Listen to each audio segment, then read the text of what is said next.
आज मैं डिस्कशन करूंगा फिज़िक्स के वो इम्पोर्टेंट डेरिवेशंस जिनको आपको ज़रूर तैयार करना चाहिए और उनको बहुत अच्छे से तैयार कर लीजिए, क्योंकि एग्ज़ाम में डेरिवेशंस यहीं से आते हैं। तो वो जो डेरिवेशंस हैं बहुत ही इम्पोर्टेंट हैं। ठीक, तो अगर आपकी तैयारी बेहतर है तो कोई बात नहीं, फिर भी उसको देख लीजिए, और जिन बच्चों की तैयारी अच्छी नहीं है तो उनको विशेष तौर पर ये वीडियो लास्ट तक देखना चाहिए, क्योंकि इसमें मैं वो derivations point two point discuss करूँगा कि कौन कौन से डेरिवेशंस आपको तैयार करने चाहिए और उनको अच्छी तरीके से तैयार करना चाहिए, क्योंकि एग्ज़ाम में शर्तियाँ डेरिवेशंस यहीं से आते हैं और आपका पेपर बहुत अच्छा हो सकता है। तो मैं डिस्कशन करता हूँ उन इम्पॉर्टेंट डेरिवेशंस के। तो जैसे चैप्टर 1 की बात करें तो चैप्टर 1 जो है आपका वो है चैप्टर 1 आपका जो है इलेक्ट्रिक चार्जेस एंड फील्ड्स। ठीक, तो चैप्टर 1 जो आपका है इलेक्ट्रिक चार्जेस एंड फील्ड्स। ठीक है, तो इलेक्ट्रिक चार्जेस एंड फील्ड्स में से जो एक डेरिवेशन होता है आपका पहला, वो है intensity, electric field intensity due to dipole. ठीक, तो electric field intensity due to dipole on equatorial line. ठीक, तो इंटेंसिटी ड्यू टू डाइपोल, ठीक है, ये याद रखिएगा, intensity due to dipole on equatorial line. ठीक, तो ये वाला डेरिवेशन काफ़ी इंपॉर्टेंट है। और इक्वेटोरियल लाइन और कभी कभी इसको ब्रॉड साइड ऑन पोजीशन के नाम से भी जानते हैं। ठीक है, तो ब्रॉड साइड ऑन पोजीशन या इक्वेटोरियल लाइन। इसके बाद जो डेरिवेशन है वो है गॉस थ्योरम का स्टेटमेंट।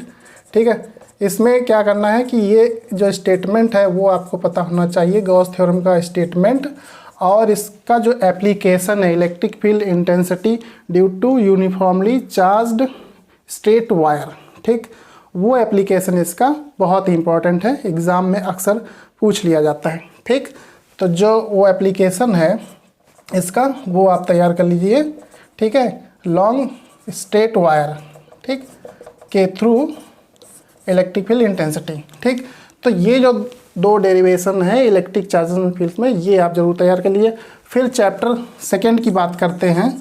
ठीक, तो जो चैप्टर 2 है आपका वो है इलेक्ट्रिक पोटेंशियल एंड कैपेसिटेंस। ठीक, तो चैप्टर 2 आपका इलेक्ट्रिक पोटेंशियल एंड कैपेसिटेंस है। उसमें जो डेरिवेशन है वो potential energy of an electric dipole, तो potential energy of an electric dipole in a uniform electric field.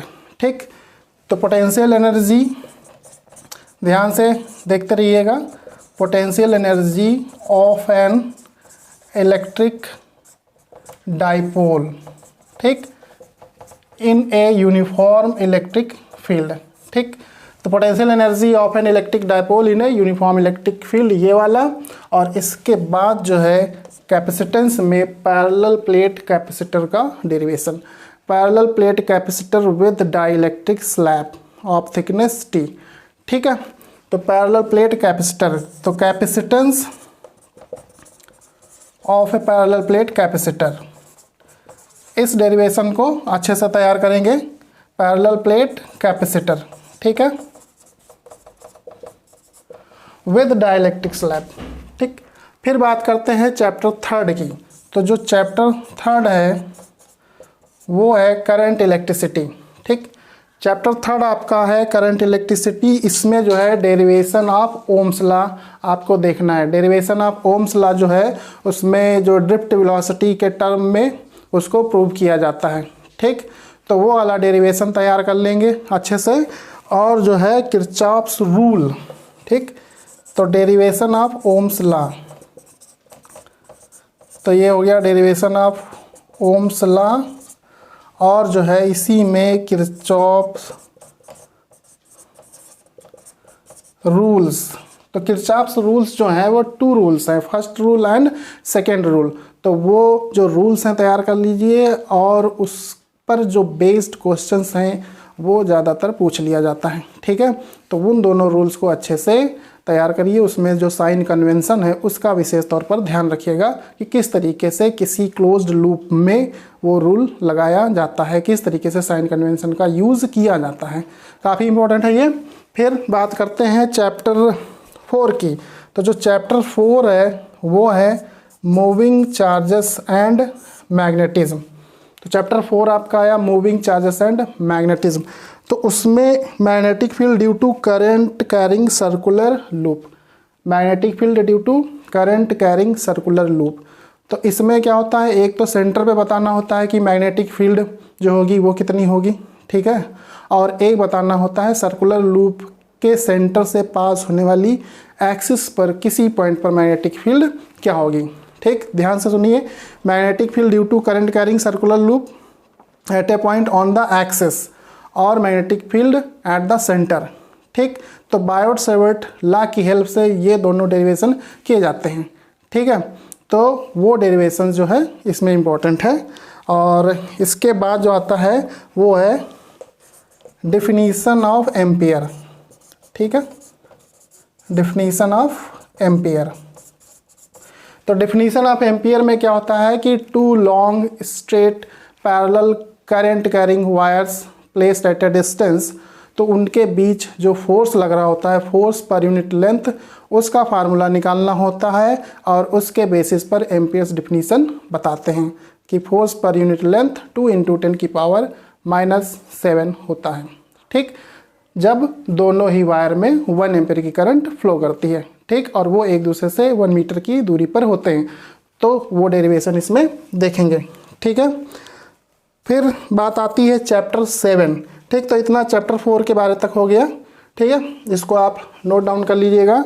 बहुत ही इंपॉर्टेंट डेरिवेशंस हैं, इनको बिल्कुल स्किप मत करिएगा, इनको ज़रूर तैयार करिएगा, इसी में से डेरिवेशंस एग्जाम में आ जाते हैं। ठीक, फिर बात करते हैं चैप्टर 7 की। तो जो चैप्टर 7 है वो है अल्टरनेटिंग करंट। तो अल्टरनेटिंग करंट में एक तो मीन वैल्यू ऑफ करंट और आरएमएस वैल्यू ऑफ करंट निकालना होता है। ठीक, तो चैप्टर 7 जो है आपका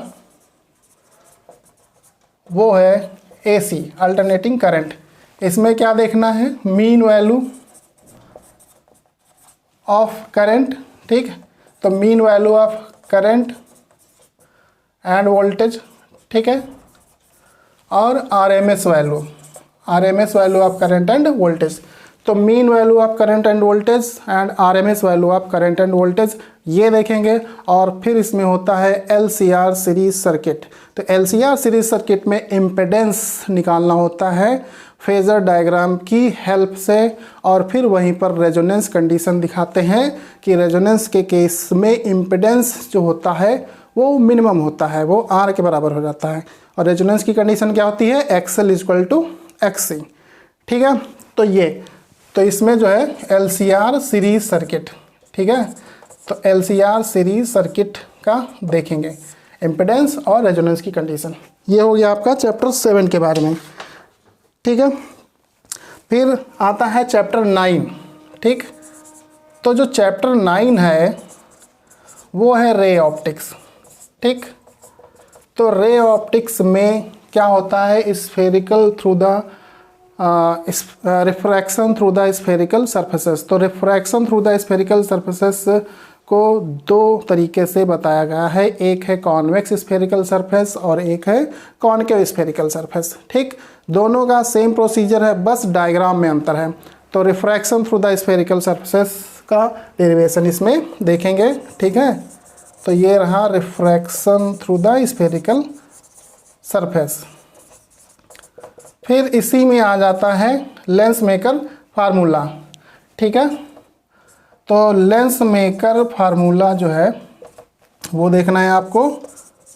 ठीक है, लेंस मेकर फार्मूला। ठीक, lens maker formula 1/f = n-1 1/r1 - 1/r2। ठीक, तो लेंस मेकर फार्मूला जो है कॉन्वेक्स लेंस के थ्रू है और कॉनकेव लेंस के भी थ्रू है। ठीक है, तो वो दोनों का आप देख लीजिएगा, लेंस मेकर फार्मूला। ठीक है, फिर magnifying power of compound microscope. ठीक, तो रे ऑप्टिक्स में ऑप्टिकल इंस्ट्रूमेंट एक टॉपिक है, तो उसमें क्या करना है, कंपाउंड माइक्रोस्कोप का रे डायग्राम। ठीक है, वो अच्छे से प्रैक्टिस कर लीजिए और उसका मैग्नीफाइंग पावर। ठीक है, तो magnifying power of compound microscope का निकालना है आपको। ठीक है, तो कंपाउंड माइक्रोस्कोप आप इसमें देख लेंगे। ठीक है, अच्छे से। तो ये हो गया कंपाउंड माइक्रोस्कोप।